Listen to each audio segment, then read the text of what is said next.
আমি নরমালি এইভাবে ইন্ট্রো করি না, কিন্তু আমি এখন ঝুলছি একটা গুহার 100 ফুট নিচে, যেটা মাটির নিচে 5 কিলোমিটার জুড়ে বিস্তৃত আছে। আর আমরা এটা পছন্দ করি বা না করি, যখনই আমি আর আমার বন্ধুরা মাটি টাচ করলাম, আমরা অফিসিয়ালি এখানে আগামী 7টা দিন কাটাতে চলেছি।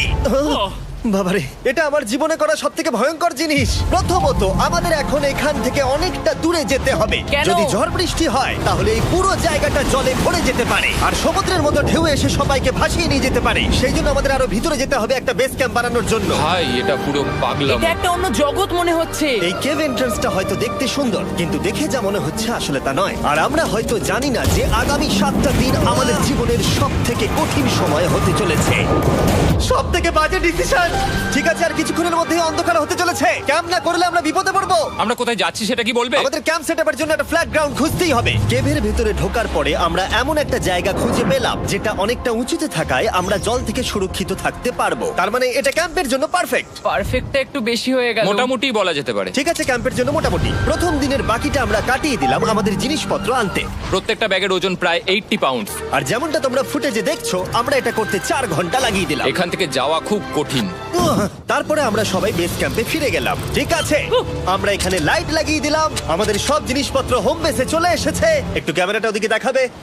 ওদিকটা কিন্তু ভয়ানক অন্ধকার, আর সবসময় এরকমই থাকবে। তাই আমরা ক্যাম্পিং গ্রাউন্ডের জন্য খুব বেশি কিছু করতে পারলাম না। কটা ফুটো করে দড়ি টাঙিয়ে দিলাম। এটা ধরো আর ওঠো দেখি। মনে হচ্ছে আমাদের হ্যামকগুলো ভালোই সাপোর্ট পাবে। আর তারপরে আমাদের সার্ভাইভাল গাইড জোয়ের সাহায্যে আমরা হ্যামক টাঙালাম। এই সরু দড়িটা আমার হ্যামকটাকে ধরে রাখবে। হ্যাঁ, ডিনার খেয়ে আমরা প্রথম রাত্রি ঠান্ডার জন্য তৈরি হলাম। আমি মিথ্যে কথা বলবো না, আমি যতটা ভেবেছিলাম তার থেকে এই হ্যামকটা অনেক বেশি কমফোর্টেবল। এই আমি তো আমার চমকেই হাতটা তো গেছিলাম। বড় কেন ভাই? এই কেভটা 2.5 কিলোমিটার ডিপ, আর আমরা এখন এন্ট্রান্সের কাছেই ক্যাম্পিং করছি। কাল আমরা অনেক কিছু এক্সপ্লোর করব। তোমরা কেমন ঘুমালে?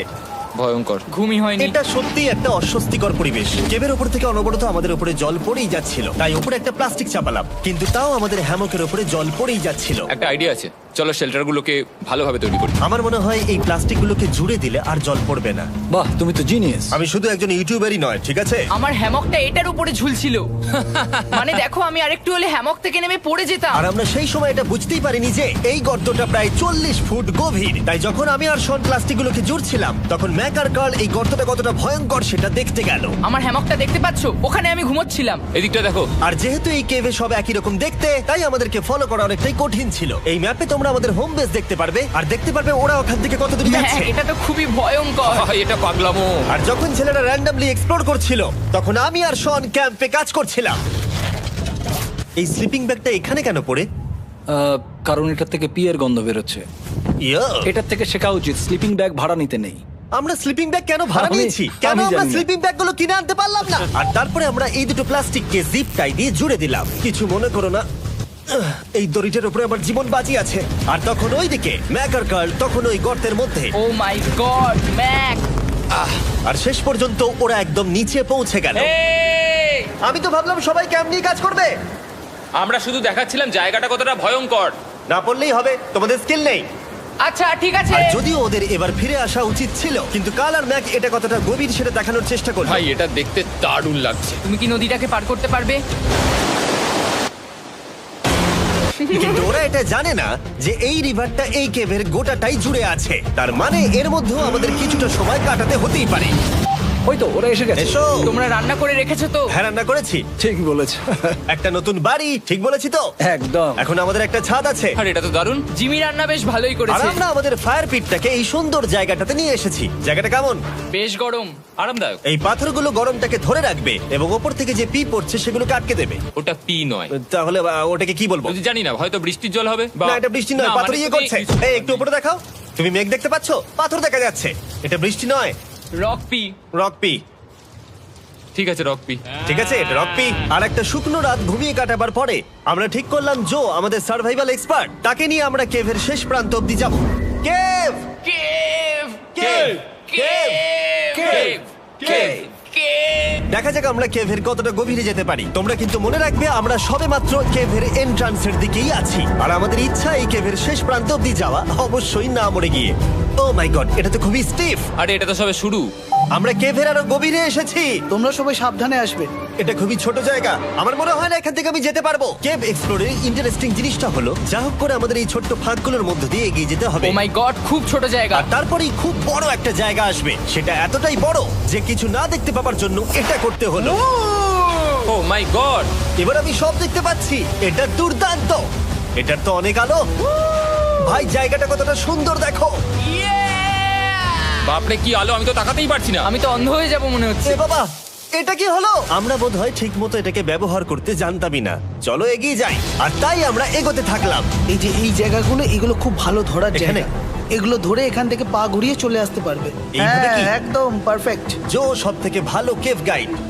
এভাবে কেউ গাইড করতে পারবে না। ঠিক আছে, এইবার ব্যাপারটা ইন্টারেস্টিং হবে। কি? এটা কি?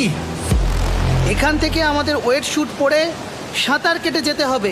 গতকাল ম্যাক আর কার্ল এটা নিয়ে মজা করছিল, কিন্তু এই কেভে আমাদের পরের অ্যাডভেঞ্চারটা ছিল একটা প্রায় জমে যাওয়া নদীর মধ্যে। ও মাই গড, এটা তো পাগলামি! তার মানে আমাদের ওয়েট শুট পড়তেই হবে যাতে আমাদের হাইপোথার্মিয়া না হয়। আমরা এটা কেন করছি? এই এক্সপেরিয়েন্সটা তো জীবনে একবারই হবে। কি? এটা করলে হয়তো আর নাও বেঁচে থাকতে পারি। আমাদের এই কেভের শেষে পৌঁছতে হলে আমাদের এই নদীর মধ্য দিয়ে, এই ছোট্ট ফাঁকগুলোর মধ্য দিয়ে সাবধানে ধীরে ধীরে এগিয়ে যেতে হবে। আস্তে আস্তে নামো, স্রোতের কারণে পা পেছনে টানতে পারে। ঠিক আছে, আমি তাহলে নামছি। তুমি ওই দেয়ালগুলো ধরে ধরে এগোতে থাকো আস্তে এটা তো আস্তে। খুব ঠান্ডা। তুমি পারবে জিমি। জানি না এখানে ঢুকতে পারবো কিনা। জিমি, এবার তুমি জল থেকে উঠে দাঁড়িয়ে পড়ো। Oh my God! এটা সত্যি একটা পাগলামি। এখানে কি ঠান্ডা! যখন তোমরা খুব ঠান্ডা জলের মধ্যে থাকবে তখন একটা পাথরকে ধরে এগিয়ে চলা খুব কঠিন হবে। Oh my God! এটা সত্যি পাগলামি। ম্যাক, কার, চলে আসো। আমার ভয় লাগছে। চলো চলো, পারবে। ভাই। এগোতে থাকো, পেছন দিকে তাকিও না। একবার দেখো আমরা কি করছি। কিন্তু এই বাধাগুলো এতটা কঠিন ছিল না সামনে যা আসতে চলেছিল তার তুলনায়। আমরা পেরেছি। কেভ কেভ কেভ এই, কেভ। একটা কথা শোনো, আমরা 10% আসিনি। তার মানে এখনো আমরা শুধুমাত্র সার্ফেসেই রয়েছি, আর শেষ প্রান্তে পৌঁছতে হলে আমাদেরকে আরো 2 কিলোমিটার যেতে হবে। যেরকম তোমরা দেখতে পাচ্ছ এখানে 24/7 বৃষ্টি হয়, তাই আমি একটা আড্ডা মারার জায়গা তৈরি করেছি যেখানে আমরা কেউ ভিজবো না। আমি ভাবছি আমি যদি এটা না বানাতাম তাহলে কি হতো। আমি নিশ্চিত যে ওদের একটা ভেজা পাথরের উপর শুতে হতো। আমাদের ক্রমাগত এগিয়ে যেতে হবে এবং শরীরটাকে ভিজে রাখতে হবে। ঠিক আছে। নইলে আমাদের শরীরের তাপমাত্রা কমে এটা যাবে। এতটা কঠিন কেন? সব থেকে বাজে ব্যাপার হলো আমরা যতটাই দিকে এগোবো ততটাই আমাদের পিছন দিকে ক্যাম্পে ফিরতে হবে। আমাদের পরের বাধাটা হয়তো জলের মধ্যে নয়, কিন্তু তার মানে এটা নয় যে সেটা সহজ হবে। আরে এটা কি মাকড়সার জাল? কিন্তু আমি মাকড়সা দেখতে পাচ্ছি না। তার কেন? মানে ওটা আমাদের উপরে আছে। আরে তোমার গায়ে, তোমার গায়ে। আমার বন্ধুরা বলতে বাজে, এই গেমটা মিস্টার বিস্ট ভিডিওর মতো, যত এগোবে ততই কঠিন হবে। সত্যি কথা বলতে যদি আমাদের সাথে জো না থাকতো আমরা মরেই যেতাম। আর 3 ঘন্টা পরে জো আমাদের জন্য একটা বাজে খবর নিয়ে এলো। জল অনেকটা বেড়ে গেছে আর আমরা অনেকটা সময় লাগিয়ে ফেলেছি, তাই আজকে আমাদের আবার ক্যাম্পে ফিরে যেতে হবে। আমি মানবো না। তুমি সেফটি এক্সপার্টের কথা অমান্য করতে পারো না। আমি এটা মানবো না। সত্যি কথা বলতে আমাদেরকে ফিরতেই হতো, কারণ এর আগে আমরা শুট করতে অনেকটাই সময় নষ্ট করে দিয়েছি। তারপর ফ্লেয়ার নিয়ে খেলেছি, তাই আমরা ফিরে যাচ্ছি আর এই মিশনটা আমরা পরের দিন আবার শুরু করব। শন, আমরা এসে গেছি। আরে তুমি এখানে কি করছিলে? এখন তোমরা কেউ ভিজবে না। আমি তো জানতামই না এই লাইটগুলো আমরা এনেছি। এগুলো দারুণ লাগছে তাই না? দুঃখের বিষয় আজকে আমরা মাত্র 20% এগোতে পেরেছি, কিন্তু বিশ্বাস করো আমরা শেষ পর্যন্ত অবশ্যই যাব আগামী কয়েকদিনের মধ্যেই। আমার মনে হয় কোনোদিনই হবে না। আমি তো বললাম। আমরা ডে 4টা রেস্ট নেব আর ডে 5 এ চেষ্টা করব এই কেভের শেষ অবধি যাবার। দেখা যাক কি হয়। ডে 3 তে মজা হলো, কালকে আবার দেখা হচ্ছে। আর কেভের ভিতরে 3টে খুব বাজে রাত কাটাবার পরে পরের দিন সকালে আমাদের মাথায় শুধু একটাই কথা আসছিল, আমার একটা হট শাওয়ার চাই, তবে আমি এখন একটু শান্তি পাবো। ও এখন শাওয়ার পেলে কিন্তু দারুণ হয়। আমি চান করিনি প্রায় 3-4 দিন হয়ে গেল। তোমরা নিশ্চয়ই জানো কেভের মধ্যে শাওয়ার করা সম্ভব নয়। আমাদের অনেকটা পথ হেঁটে সাবধানে আগের রিভার বেডের কাছে পৌঁছতে হলো। ও মাই গড! আমি আমার ব্রেনকে ফিল করতে পারছি। আমি এভাবে ব্রেনকে ফিল আমার করিনি। কপালটা জমে গেল পুরো। চলো ড্রোন দিয়ে মাথার চুলগুলো শুকিয়ে নি। এদিকে এসো ড্রোন। ও দাঁড়াও দাঁড়াও দাঁড়াও, এটা কিন্তু কাজ করছে। হ্যাঁ, দারুণ কাজ করছে। ড্রোন থাকতে হেয়ার ড্রায়ারের কি দরকার? আর চুল শুকানোর পর আমরা জয়ের সাথে জার্নির প্ল্যান করতে বসলাম। এটা কি জো? এটাই কেভের ম্যাপ। আগেরবার আমাদের থামতে হয়েছিল কারণ জল খুব জোরে বইছিল। এখন বৃষ্টি কম হচ্ছে, তাই কালকে আমরা নিশ্চয়ই এই কেভের শেষে পৌঁছে যাব। এটা ভয়ঙ্কর হতে চলেছে। প্রথমে আমাদের কালকে যেখান দিয়ে গেলাম সেখান দিয়ে আগে যেতে হবে। জলের মধ্যে ঝাঁপ দিতে হবে এবং পাথর দেখে হাঁটতে হবে। এগুলো সবকটা আমরা যদি পার করতে পারি তাহলে আমরা গ্লো ওয়ার্ম চেম্বারে পৌঁছে যাব। কেমন দেখতে তুমি সেটা বলো না, আমি তোমাদেরকে সারপ্রাইজ দিতে চাই। আমার মনে হয় আমরা পারবো। ওইসব বাদ দাও, আমরা ঠিক কালকে পৌঁছে যাবো। কালকের প্ল্যান আমরা চক আউট করে নিয়েছি। আমরা রেস্ট করছি আর ফেস্টিভ্যাল স্মোর্স খাচ্ছি আমাদের এনার্জি রিগেন করতে। সবাইকে চিয়ার্স। Yippee! জো এই প্রথমবার ফেস্টিভ্যাল ও, স্মোর্স দারুণ। খাচ্ছে। জো সত্যি কথা বলবে। এটা দারুণ, তাহলে ভালো লাগলো? দারুণ লেগেছে। আমরা এই চকলেটটা আগে কেন বের করে নি? এটা এমনি চকলেটের থেকে 10 গুণ ভালো খেতে। সত্যি কথা বলতে তোমরা যদি ফেস্টিভ্যালের সাথে স্মোর্স ট্রাই না করে থাকো তাহলে তোমরা মিস করছো। কালকে আমরা পুরো কেভটা এক্সপ্লোর করব, দেখা হচ্ছে। তাই আমরা ভালো করে ঘুমানোর চেষ্টা করলাম আর কালকের প্রিপারেশন নিলাম কেভের শেষে যাওয়ার জন্য। আমরা আমাদের জীবনের সবথেকে ডেঞ্জারাস জার্নি করতে চলেছি। ডে 3 এর অভিজ্ঞতা মাথায় রেখে আমরা কম শুট করেছি যাতে আমরা সামনের দিকে তাড়াতাড়ি এগোতে পারি। জলটা খুব ঠান্ডা হ্যাঁ, আগের দিনের মতোই খুব ভালো। এই তো আর যাতে আমরা সবাই বেঁচে ফিরতে পারি তাই জো ছাড়াও আরেকজন সার্ভাইভাল এক্সপার্টকে আমরা নিয়ে এসেছিলাম। এখানেই আমরা ডে 3 তে আটকে গেছিলাম। এখন আমরা কি করব? এবারে আমরা অনেক তাড়াতাড়ি এসেছি। আমাদের পিছনে ঘন অন্ধকার, কোথায় যাব? এই রাস্তাটা অনেক সরু এবং হ্যাঁ। স্রোত প্রচুর বেশি, তাই আমরা দেয়ালগুলো ধরে ধরে আস্তে আস্তে এগোবো। এই যে এইভাবে। Oh হ্যাঁ, God! এই রকটায় জাম্প করো।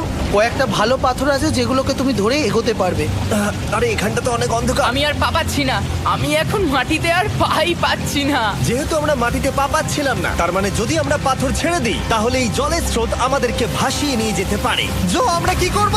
আমি এটা ধরে এসেছি, তুমি এটা ঠিক ধরো। আছে, আমি তো দেখতেও পাচ্ছি না কোথায় যাচ্ছি। জো, স্রোত আমাকে ভাসিয়ে নিয়ে চলে যাচ্ছে। আমি তুমি করবো কি করে? পারবে, পারবে। শুধু মুখটা এখান থেকে ঢুকিয়ে দাও, আমি হেল্প করছি। এখানে আমি ঢুকবো? হ্যাঁ, এই গর্তের মধ্যে। এই তো খুব ভালো। এটা আমার জীবনের সবথেকে বিপজ্জনক অ্যাডভেঞ্চার। আমরা এখন কেভের অনেক গভীরে চলে এসেছি আর এবার আমাদের সামনে প্রথম বড় বাধা। এখানে জলের একটা ঘূর্ণাবর্ত আছে, যদি তুমি এর মধ্যে পড়ে যাও তাহলে তোমাকে একদম নিচে নিয়ে চলে যাবে।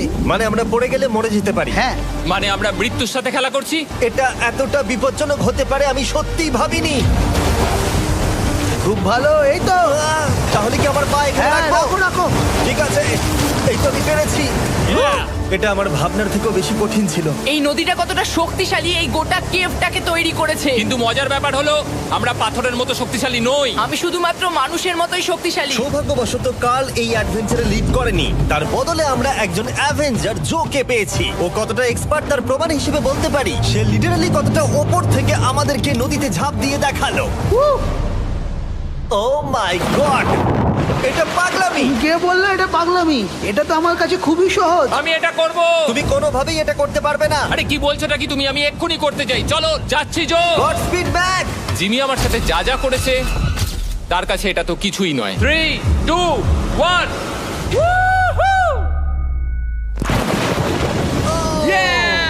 তুমি করবে? না, আমরা না এগুলো শেষ পর্যন্ত যেতে পারবো না।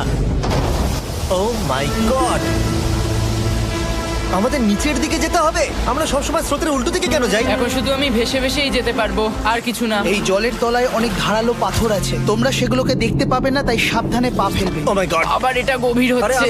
আমার পা তো কিছুর উপরে রাখতে হবে। ছোট পাথরগুলোই একমাত্র বাধা ছিল না, মনে হচ্ছে আমাদের প্রতিটা পদক্ষেপে। ও ভাই, আমি কিচ্ছু দেখতে পাচ্ছি না। এটা খুব ভয়ঙ্কর। কেভটা আরো অন্ধকার হয়ে আসছিল এবং আরো সরু। আর তখন আমরা জানতাম না যে আমরা ফিনিশ লাইন অবধি পৌঁছতে পারবো কিনা।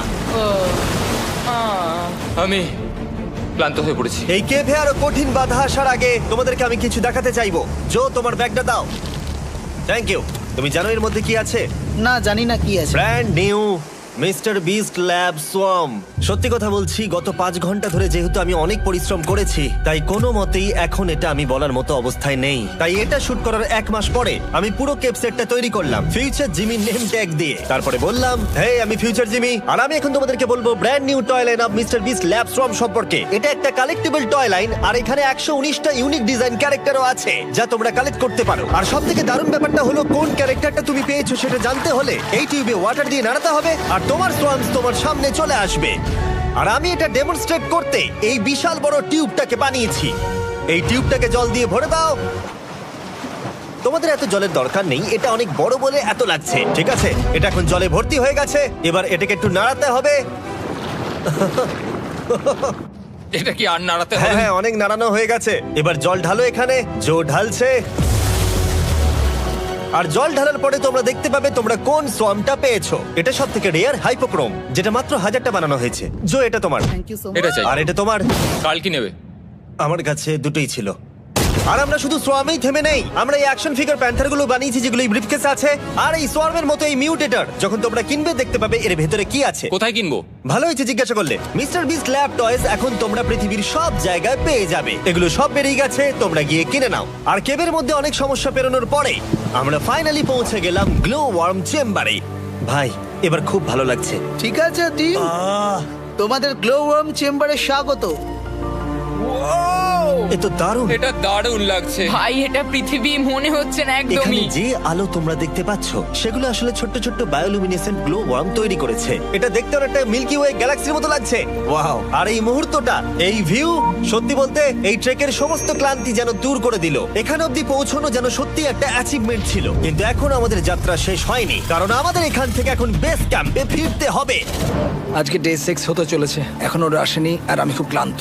আমার মনে হয় না আমি ভালো করে ঘুমোতে পারবো, ওদের জন্য খুব চিন্তা হচ্ছে। এই ট্রিপটা অনেকটাই সহজ ছিল কারণ আমরা স্রোতের সাথে ভেসে ভেসে যাচ্ছিলাম। আর যেহেতু তোমরা এই ট্রিপটা দেখেছো তাই আমরা এটাকে স্কিপ করলাম। কিন্তু সত্যি বলতে এই জার্নিটাও অনেকটা বেশি সময় নিল, কারণ আমরা ক্যাম্পে পৌঁছানোর আগেই 6 নম্বর দিন চলে এলো। শন, সবাই ঠিক আছে তো? আমার খুব চিন্তা হচ্ছিল। Happy day 6। ডে 6 খুব ভালো। এনার্জি বাড়াতে আমরা আগুনের উত্তাপ নিলাম এবং ফাইনালি আমরা কিছু খেতে পেলাম। এটা খুবই অ্যাডভেঞ্চারাস ডে ছিল। কালকে দেখা হচ্ছে, মানে আজকেই হয়তো। এটা হয় ডে কোনোদিন 6 হবে না। নাকি আজকে, না আমি জানি না। এত বড় ট্রেক সম্পূর্ণ করার পরে শারীরিকভাবে চূড়ান্ত ক্লান্ত হওয়া সত্ত্বেও জানি না কেন কিন্তু আমি একদমই ঘুমাতে পারছিলাম না।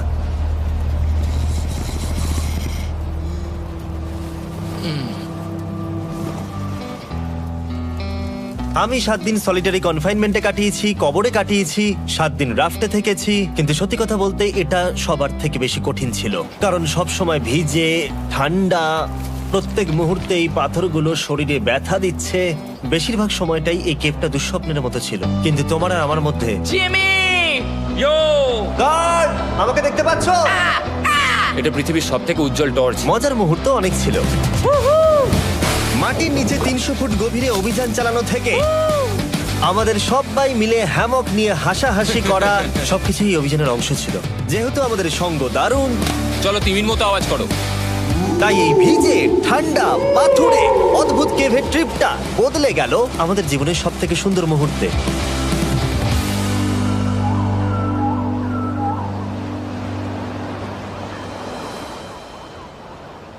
আমরা এখান থেকে যাব না যতক্ষণ না সবকিছু তোলা হচ্ছে। আর আমি সবকিছু বলেছি মানে সবকিছুই। চলো এবার বেরোনো যাক। আর যখন আমরা মাউথ কেভে আবার ফিরে এলাম, ভাই ওপরটা দেখতে দারুণ লাগছে। তখন জয়ের জন্য একটা সারপ্রাইজ ছিল। বেরোনোর আগে জো, আমরা তোমার কাছে কৃতজ্ঞ। তাই এই নাও $50,000 নিউজিল্যান্ড ডলার্স, 10,000 করে প্রত্যেক জনের প্রাণ বাঁচানোর জন্য। Oh my god, thank you so much Jimmy. Thank you Joe. Love you, Joel! এবার আমাদের সব কাজ হয়ে গেছে, চলো বেরোনো যাক। 7টা দিন পরে আমরা ফাইনালি এখান থেকে বেরোচ্ছি।